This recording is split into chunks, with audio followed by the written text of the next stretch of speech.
Alright everyone, welcome back to the Star Wars Iceberg. Today we're going to be going over part 3. Make sure to subscribe and stick around if you want to catch all the new parts. We're getting into a bit more obscure territory, so I apologize if this video is a little bit late. It's just taking me more time to look into some of these things. And some of these things, I'm going to be honest, I'm not even sure I got the right thing, but this is what I could find. Pretty obscure things. So yeah, without further ado, let's jump into it. Arena Jango. The Jango Fett Arena was a combat stadium situated in Mos Eisley, named to honor the legendary Mandalorian bounty hunter Jango Fett. The arena hosted brutal battles featuring massive carnivorous creatures like rancors and crate dragons. It also included a private viewing box for Jabba the Hutt.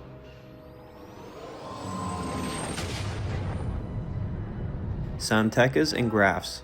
The Tekka and Graf families were influential human clans during the High Republic era, known for their expertise in hyperspace exploration. Both played crucial roles in charting hyperspace routes, contributing to the Galactic Republic's expansion, but became rivals during the Great Hyperspace Rush. The Tekka family gained prominence through the Mari Tekka, a Force-sensitive individual who could detect unique hyperspace routes, but she was abducted by the Ro family for their own benefit. The family under leaders Marlo and Velis Tekka helped mitigate the Great Hyperspace disaster, solidifying their place in hyperspace exploration history. The Graf family, led by figures like Catriona Graf, prospered but faced a downfall when their assets were frozen for colluding with the Nihil pirates. Despite this, descendants Auric and Rissa Graf, along with their children, continue exploring wild space, and their grandson Emil Graf became an adventurer. A rare moment of unity occurred when Kar Tekka and Xylan Graf fell in love, briefly bridging the two families' rivalry. Together, the Tekka and Graf families led a lasting legacy of exploration, innovation, and conflict, shaping the history of hyperspace travel.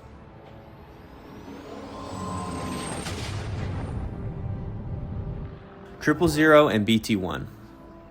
000, also known as 000, is a protocol droid specializing in translation, etiquette, and torture. Originally created during the Clone Wars, he was deactivated due to his violent tendencies and later reactivated by Dr. Aphra. 000 became a key associate of Darth Vader, assisting in various missions with his sadistic expertise. BT-1, or BT, is an assassin droid disguised as an astromech. Developed as a part of the Tarkin Initiative, BT-1's destructive capabilities led to the annihilation of its creators. After being discovered by Dr. Aphra, BT-1 joined her and 000, forming a lethal team under Darth Vader's command. Both droids share a penchant for violence and have involved in numerous covert operations, leaving a trail of destruction across the galaxy. Together, 000 and BT-1 form a ruthless and highly destructive duo, feared for their unparalleled deficiency in torture and assassination.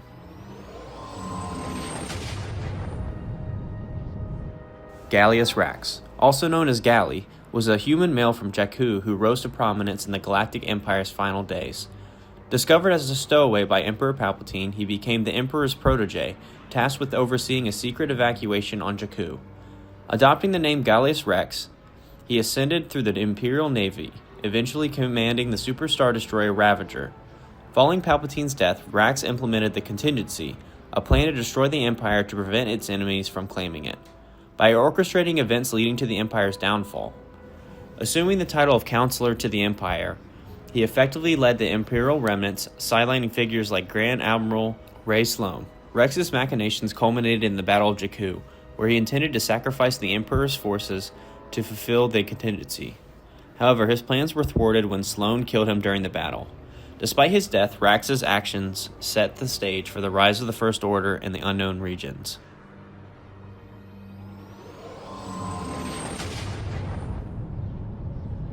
The Great Disaster.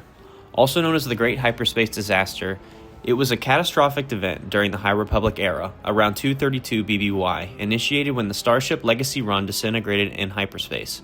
This fragmentation caused debris to emerge unpredictably across the galaxy, threatening numerous systems. The Hetzal system faced significant peril, with large amounts of debris set on collision courses for all its inhabited bodies, sparking a massive rescue effort. Jedi Master Avar Kriss played a pivotal role in coordinating the defense of Hetzal, utilizing her Force abilities to avert disaster. The Nihil, a group of marauders, were later revealed to have orchestrated the disaster by sabotaging the Legacy Run. This event prompted the Galactic Republic and the Jedi Order to enhance their efforts in securing hyperspace travel and combating emergent threats. The disaster had lasting repercussions, influencing galactic policies and the Republic's expansion strategies during that era. It also underscored the critical importance of hyperspace navigation safety in maintaining galactic stability.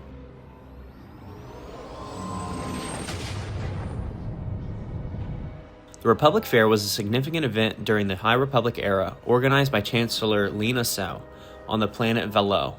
Its purpose was to showcase the unity and achievements of the Galactic Republic, fostering a sense of togetherness among its member worlds. The fair featured various exhibits, cultural displays, and technological innovations, attracting visitors from across the galaxy. However, the Nihil, led by Marchion Ro, launched a surprise attack on the fair, causing widespread destruction and loss of life. The Jedi Order present at the event played a crucial role in defending attendees and combating the Nihil forces. Despite their efforts, the attack resulted in significant casualties and highlighted vulnerabilities within the Republic.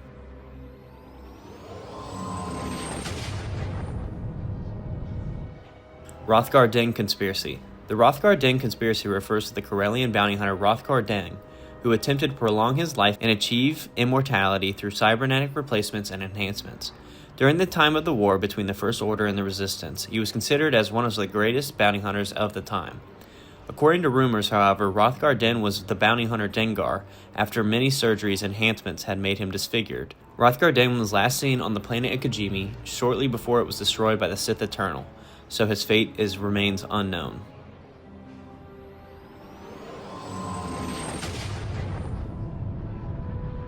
Sunspot Prison. Sunspot Prison was a secret spacebound penitentiary maintained by the Rebel Alliance during the Galactic Civil War. Orbiting a star, it housed high-profile Imperial prisoners including spies, mercenaries, and war criminals. In 0 ABY, the prison was attacked by Eneb Rey, a rogue rebel agent seeking to eliminate Imperial captives to push Princess Leia Organa toward more ruthless leadership. Rey's assault resulted in numerous deaths and significant damage to the facility. Princess Leia, along with Son Astaros and Dr. Aphra, intervened to stop Rey's actions, preventing further loss of life. Due to the attack, Sunspot Prison was compromised and subsequently shut down. The incident highlighted internal conflicts within the rebellion regarding ethical approaches to warfare. The prison's existence and its downfall remained largely unknown to the broader galaxy.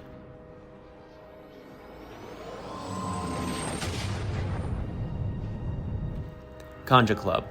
Kanjiklub, also known as the Kanji Gang, was a criminal organization operating in the Outer Rim territories during the First Order era. The group originated as renegade slaves of Hutts and relied on makeshift weapons to enforce their will. Led by Tasu Leech, a formidable fighter, they engaged in smuggling, extortion, and other illicit activities. Kanjiklub had a hostile rivalry with other criminal groups such as the Irving Boys. They famously encountered Han Solo above their Eravana over a debt dispute, which escalated when Rathtars were accidentally released, causing chaos and significant casualties among their members. Despite their fearsome reputation, Kanjiklub's influence remained largely confined to the Outer Rim. They exemplified the lawlessness prevalent in the galaxy's fringe regions during this time.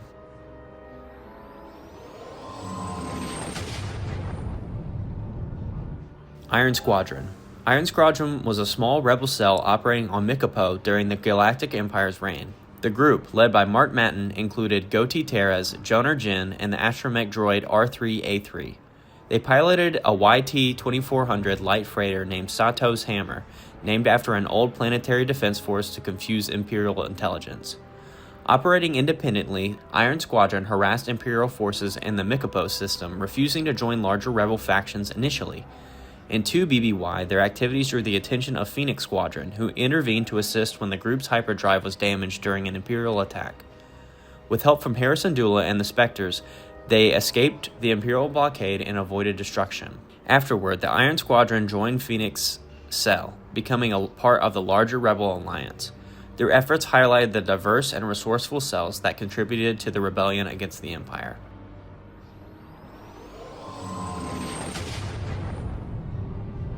Webbish Bog. The Eye of Webbish Bog was a force-sensitive entity residing on Mustafar, symbiotically connected to the blind giant within a lake near Korvax Fen. During the Galactic Civil War, Darth Vader encountered the Eye as part of Emperor Palpatine's trials, receiving cryptic guidance and a Sith Wayfinder leading to Exegol. In 35 ABY, Kylo Ren sought the Eye to obtain Vader's Wayfinder, aiming to locate Emperor Palpatine. The Eye warned Ren of Mustafar's deception, ultimately directing him to the Wayfinder's location. Although scenes featuring the Eye were filmed for The Rise of Skywalker, they were omitted from the final cut due to runtime considerations. The Eye's presence underscores Mustafar's deep connection to the dark side and its significance in Sith lore.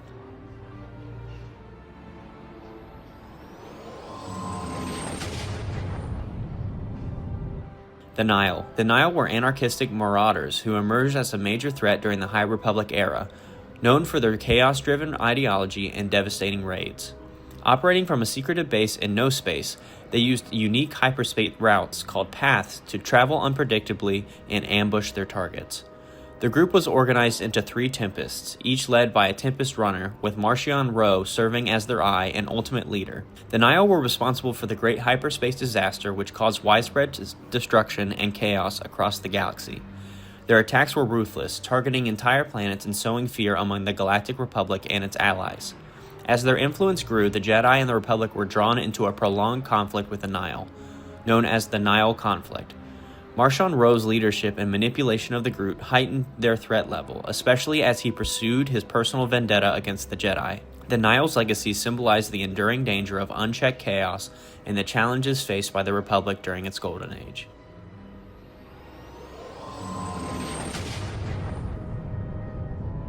Ben Solo Halcyon Conception. The Halcyon, a Corellian MPO 1400 star cruiser, is renowned for its rich history within the Star Wars universe. Notably, it was the honeymoon vessel for Han Solo and Leia Organa following the Battle of Endor. During this voyage, it is believed that their son Ben Solo was conceived aboard the Halcyon. This is also that failed Star Wars hotel that did not work out. You ride on the Halcyon, and apparently that's what this is from, and I wasn't really able to find a ton on this, but that's the kind of general idea from the comics, at least, I think. So don't hold me too hard at this one.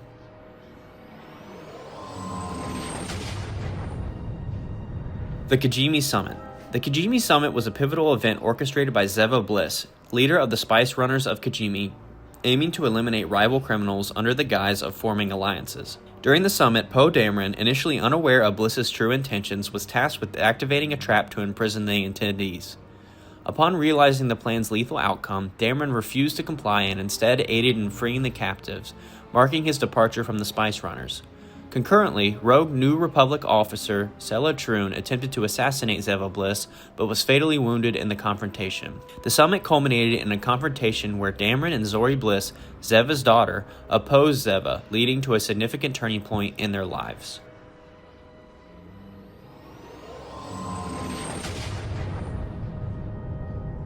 Evaan Verlaine. Evaan Verlaine was a skilled pilot and lieutenant in both the Rebel Alliance and later the New Republic. Born on Alderaan, she was mentored by Queen Breha Organa, which fostered her deep loyalty to the Organa family. After Alderaan's destruction, she joined the Rebel Alliance, where she served as a Y-Wing pilot and participated in major battles, including the Battle of Scarif. Verlaine was particularly close to Princess Leia Organa, pledging her loyalty to Leia after the Battle of Yavin. Together, they defied Rebel leadership to search for and protect surviving Alderaanians from the Empire. Their journey took them to Naboo, where they informed the last of Alderaan citizens about the planet's destruction, before continuing to Sullust. Verlaine's courage and dedication made her a key figure in the rebel cause.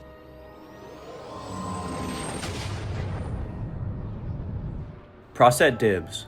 The 10th brother, originally known as Prosset Dibs, was a Force-sensitive Miraluka who served as a Jedi Master during the Clone Wars. He became disillusioned with the Jedi Order's involvement in the war and ultimately defected to the Galactic Empire after Order 66.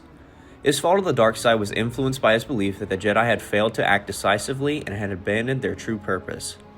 After his defection, he was inducted into the Inquisitors, an organization created by Emperor Palpatine to hunt down all Jedi survivors. As an Inquisitor, he adopted the title of 10th Brother and wielded a double-bladed spinning lightsaber. He was tasked with hunting down Jedi, including Kanan Jarrus and Ezra Bridger, who were among the last of the Jedi Order. His story is explored in various Star Wars media, including Jedi of the Republic Mace Windu comic series. The 10th brother's actions demonstrated the ruthless lengths the Empire would go to eliminate the Jedi. His tragic fall from a Jedi Knight to an agent of the dark side highlights the theme of corruption and loss within the Star Wars universe.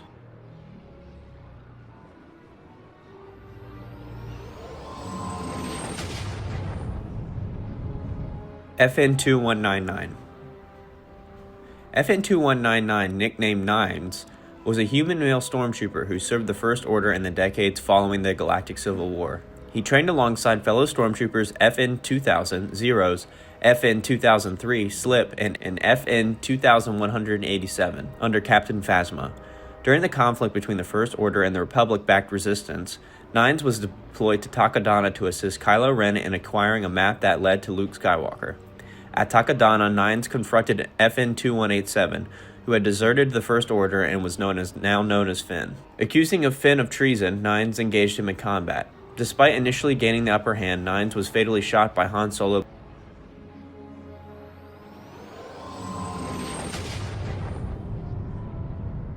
Asexual Obi-Wan. In the novel Padawan, Obi-Wan Kenobi, as a teenager, reflects on his feeling towards others, revealing his uncertainty about romantic and sexual attraction. He mentions being curious about kissing and why Oj and Zabri enjoy it so much, indicating a lack of clear romantic or sexual desire. His introspection suggests that Obi-Wan may be aromantic and asexual.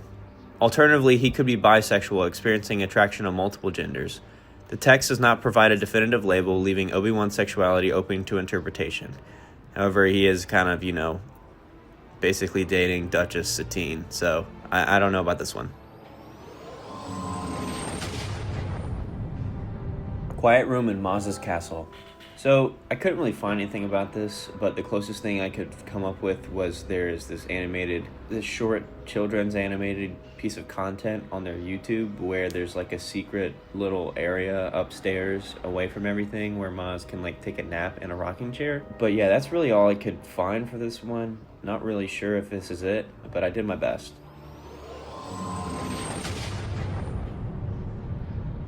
Sister. In the book Star Wars: The Secret of the Clone Troopers, a character named Sister is introduced as the first transgender clone trooper. This character served alongside Anakin Skywalker and Obi-Wan Kenobi during the Clone Wars and is depicted as openly expressing her gender identity, with her fellow troopers accepting her as she is.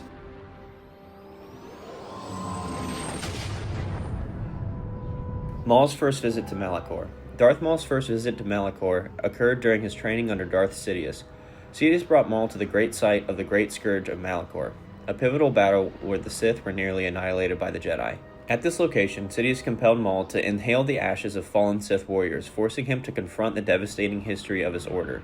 This experience profoundly impacted Maul, deepening his hatred for the Jedi and solidifying his commitment to the Sith cause.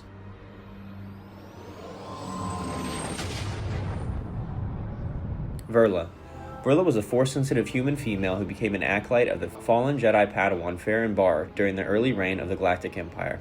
Unlike Bar's other disciples, Verla's connection to the Force made her a candidate for Jedi training. As a result, Bar assumed the role of Jedi Master by teaching Verla to control her powers. Verla was loyal to Bar and supported his plan to sow the seeds of rebellion against the rule of Emperor Palpatine.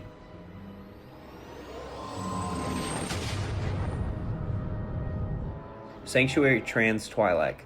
Couldn't find much about this one either, but it just seems to be that there's this Twi'lek in the Book of Boba Fett series who has features of a female Twi'lek, so people think this is a transgender Twi'lek. That's all I really could find on this one as well.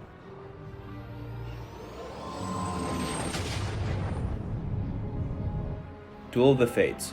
Star Wars Duel of the Fates was the original script for Episode 9, written by Colin Trevorrow and Derek Connolly. It featured the First Order's reign under General Hux, with Rey, Finn, and others continuing the Resistance efforts. Kylo Ren seeks the power of Tor Valum, a dark side figure, while Rey searches for a device on Coruscant to restore communications across the galaxy. The plot follows Rey's struggle with her dark side urges and culminates in her confronting Kylo on Mortis. Ultimately, Kylo redeems himself, sacrificing his life to save Rey, and the Resistance prevails. If you haven't seen all of the concept art that was leaked about this movie, you should go look at it and take some time to look at it, because it truly is and could have been a fantastic film, but instead we got the piece of garbage that we have now.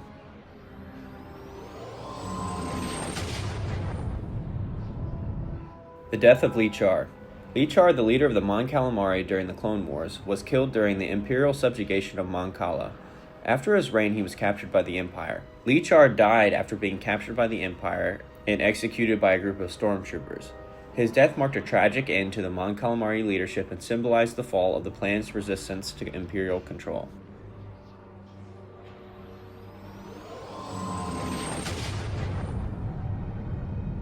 Oma Tres. Oma Tres is a character who appears in Star Wars Episode 9, The Rise of Skywalker. He is portrayed by John Williams, the renowned composer known for his work on the Star Wars film scores. In the film, Oma Tres is a bartender on the planet Kijimi, where he serves Rey, Finn, and Poe Dameron when they visit the cantina.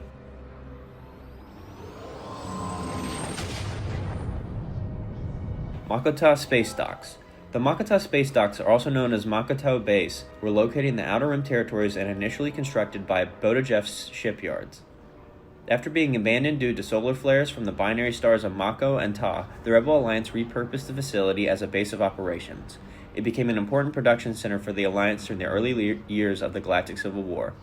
In 1 ABY, the Empire learned of the location of Mako-Ta space docks after an Imperial spy named Queen Trios revealed it to Darth Vader. This led to a massive assault by the Empire, which resulted in the destruction of 19 Rebel cruisers and 90% of the Alliance's starfighters. The attack also cost the lives of several high-ranking Rebel officers, including Generals Dodonna and Draven.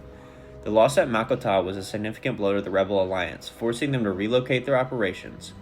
Despite this, the Rebels' resilience continued, and they eventually regrouped to fight another day.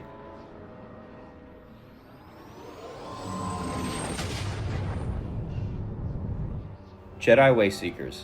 The Wayseeker was a title within the Jedi Order for Jedi who chose a path of independence, often operating outside the typical constraints of the Jedi Council. These individuals were not bound by the Council's directives and were free to follow their own journeys, seeking wisdom and knowledge on their own terms. Wayseekers often spent their time in solitary meditation, wandering the galaxy in search of self-discovery and a deeper understanding of the Force. While they operated independently, they still remained loyal to the ideals of the Jedi Order. The Wayseeker path was particularly prominent during the High Republic era, where Jedi embraced more flexible roles. However, this path was eventually phased out as the Jedi Order became more rigid in its structure. The Wayseekers were sometimes involved in helping oppressed populations or assisting in revolutions against tyrannical regimes. Although the title faded over time, the legacy of these independent Jedi continues to influence later generations of Force users.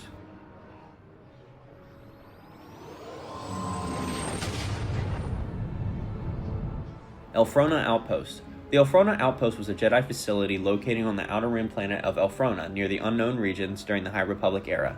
The outpost was used by the Jedi Order to store valuable treasures and artifacts.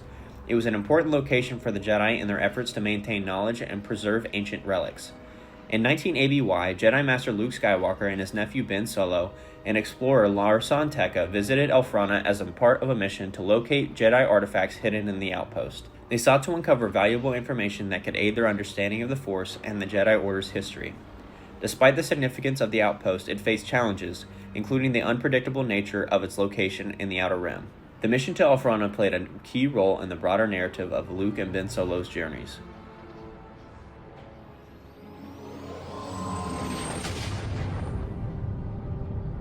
Ossus Mountain Mystery. The Ossus Mountain Mystery refers to a mystery event tied to the lost secrets of the planet Ossus, specifically the location of the Ramagon text. This text, believed to be destroyed during the Great Sith War, was an ancient manuscript containing knowledge that was crucial to the understanding of the Force. For over 5,000 years, the text's location remained a mystery.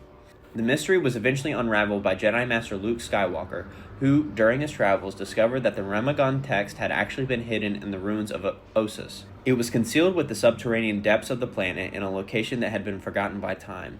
The mystery of the hidden text was significant because it not only represented lost Jedi knowledge, but also played a role in the exploration of the deeper aspects of the Force. This would also come to be where Jedi Master Luke Skywalker would establish his first Jedi training center.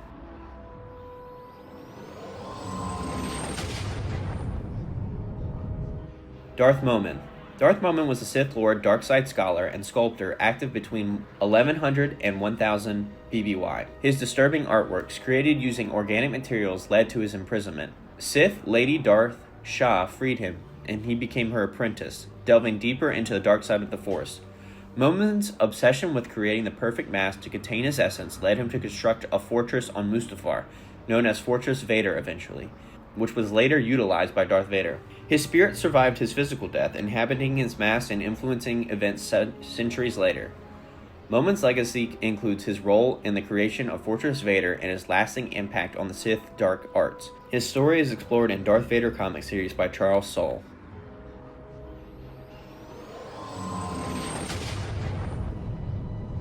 Tempes Outpost haunting.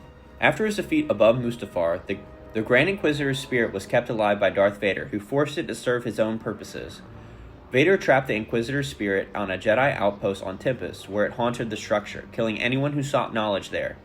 Over the years, Padawan Verla encountered the outpost, but abandoned it, sensing the Inquisitor's dark presence. Later, Luke Skywalker learned of the outpost and traveled there to retrieve a new lightsaber.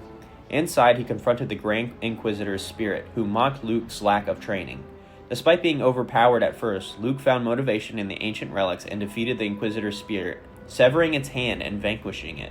When Vader arrived to investigate, the Inquisitor's spirit pleaded for release, but Vader refused and departed, leaving the Inquisitor to fade away in despair, acknowledging that there were far worse fates than death.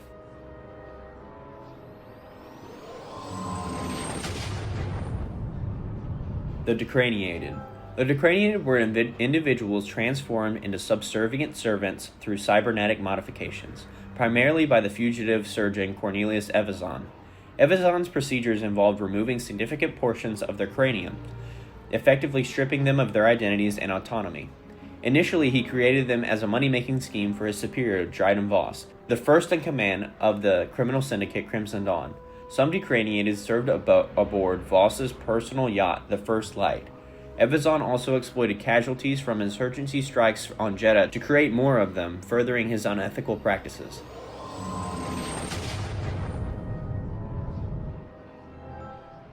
Twilight Company.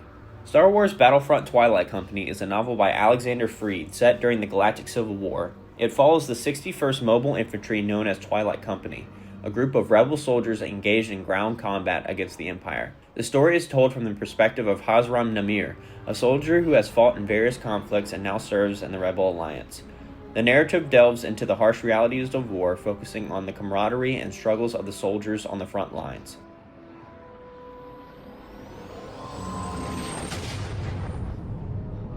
Arquettan's size issues. The inconsistencies in the reported length of Arquettan-class light cruisers across different sources is a real thing.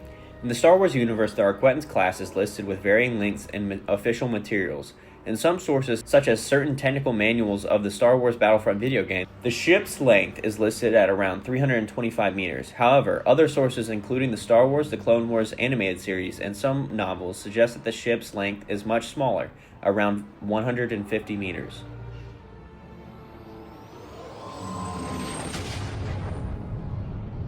Parnassus. Parnassus is a desolate planet located in the unknown regions of the galaxy. It is known also as the home world of Captain Phasma. Once a lush and green world, Parnassus was colonized by the Constar Mining Corporation. However, a catastrophic nuclear disaster led to the corporation's abandonment of the planet, leaving the colonists to survive on the environmentally ruined world themselves.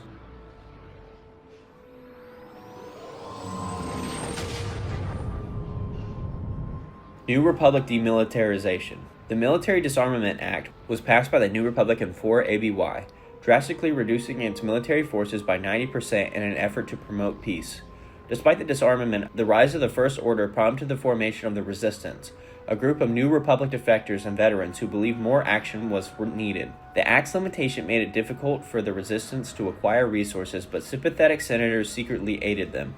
Ultimately, the disarmament intended to ensure peace and inadvertently contributed to the formation of the Resistance to combat the First Order.